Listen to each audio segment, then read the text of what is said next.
C'est pas chic, Diego El Glaoui fait son mea culpa sur un épisode tendu de sa relation avec Iris Mittenard.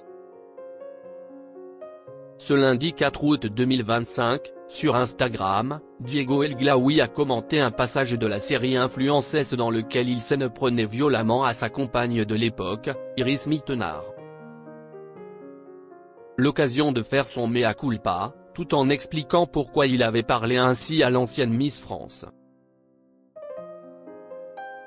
En février 2024, Prime Video diffusait le documentaire Influences, consacré à l'agence d'influenceurs créée par Iris Mittenard et Diego El Glaoui lorsqu'il était encore en couple. Dès la bande-annonce, un passage avait choqué les internautes. On y voyait l'homme d'affaires s'emporter violemment face à l'ancienne Miss France, lui lançant « Il n'y a pas que toi dans la life. Tu vas vite te calmer. Tu me casses les cils ». Depuis, le couple s'est séparé et Iris Mittenard a entamé une relation avec le rugbyman Antoine Dupont. Quant à Diego El Glaoui, il a fait en juin dernier des révélations explosives sur leur rupture. « J'ai découvert que j'avais été trompé peu après nos fiançailles et durant plusieurs mois.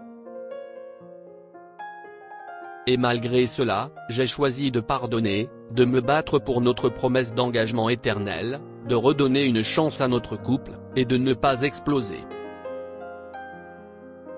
Diego El Glaoui regrette la vague de haine subie après la diffusion de cette séquence.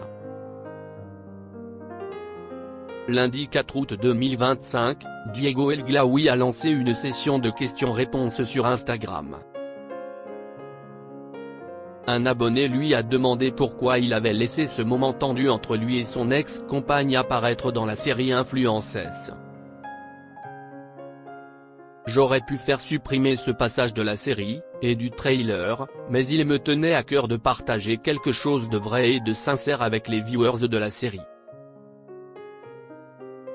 Je ne voyais pas ce qu'il y avait de mal à montrer que, nous aussi, parfois, nous traversions des périodes et des moments de tension.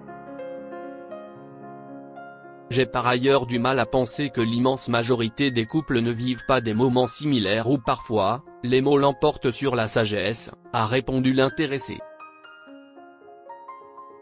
Il a ensuite fait son mea culpa avec franchise. « Effectivement, j'ai dit tu casses les couilles, et c'est pas chic. Mais de là à subir une telle vague de haine pour ça, cela me semble démesuré. Ceux qui lisent la presse à scandale comprendront peut-être maintenant mieux que les autres pourquoi j'avais, à cette période, en moi autant de douleur. J'étais détruit de l'intérieur, en reconstruction, mais il fallait être fort devant les caméras. » Une déclaration qui témoigne des coulisses mouvementées de leur relation très médiatisée.